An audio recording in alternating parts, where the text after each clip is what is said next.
જોઈએ સમાચારો વિગતવાર તો અયોધ્યામાં શ્રી રામના પ્રાણ પ્રતિષ્ઠા મહોત્સવને લઈ ભારતભરમાં ભારે ઉત્સાહ છે. તેમાં પણ ખાસ કરીને રંગીલું રાજકોટ રામ ભક્તિમાં લીન થયું છે. સૌરાષ્ટ્ર યુનિવર્સિટીના મનોવિજ્ઞાન ભવન દ્વારા પ્રાણ પ્રતિષ્ઠા મહોત્સવની અનોખી રીતે ઉજવણી કરવામાં આવી હતી અને વિદ્યાર્થીઓ રામાયણના પાત્રોની વેશભૂષામાં જોવા મળ્યા હતા અને તેમના વિદ્યાર્થીઓ દ્વારા નાટક સ્વરૂપે રામાયણ રજૂ કરવામાં આવી હતી. ભારતીય સંસ્કૃતિ અને પરંપરા જાળવવાના ઉદ્દેશ્ય સાથે આ કાર્યક્રમનું આયોજન કરવામાં આવ્યું હતું.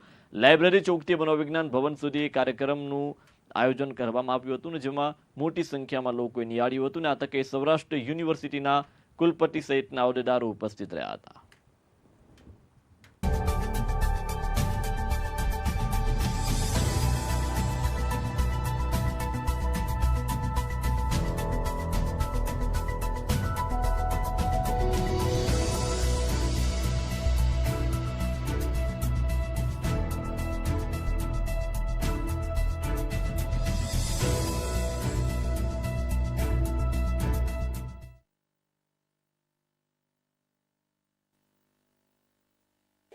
મનોવિજ્ઞાન ભવનમાં જેમ વિવિધ કાર્યક્રમો થતા રહે છે, એમ આજે 22 જાન્યુઆરીએ જ્યારે દિવાળી જેવો માહોલ એ ભારતભરની અંદર છે, ત્યારે મનોવિજ્ઞાન ભવનના વિદ્યાર્થીઓ અને અધ્યાપકોએ ભવનના અધ્યક્ષના માર્ગદર્શન દ્વારા એક આખી રામાયણનો ઇતિહાસ જે છે દેખાડવાનો પ્રયત્ન કરેલો છે, કે જેની અંદર બાળકોએ વિવિધ વેશભૂષાઓ ધારણ કરેલી છે, કે જેની અંદર રામ, લક્ષ્મણ, સીતા, દશરથ, એમના ધર્મપત્ની, હનુમાન, એવી રીતના અલગ અલગ રોલ પ્લે કરી અને આખી જ રામાયણ એ યાત્રા દરમિયાન લોકોને પ્રદર્શિત થાય અને લોકોને દેખાય એ માટેનું આયોજન એ ભવનના વિદ્યાર્થીઓ, અધ્યાપકો અને અધ્યક્ષ દ્વારા કરવામાં આવેલું છે. ખાસ ઉદ્દેશ્ય એ છે કે આપણી ભારતીય સંસ્કૃતિ અને ભારતીય પરંપરા એ જળવાઈ રહે અને આપણો દેશ એ કેટલો ભવ્ય વારસો ધરાવે છે એની જાણ એ આજની યુવા પેઢીને થઈ શકે એ માટેનો જ આ ઉદ્દેશ્ય રહેલો છે.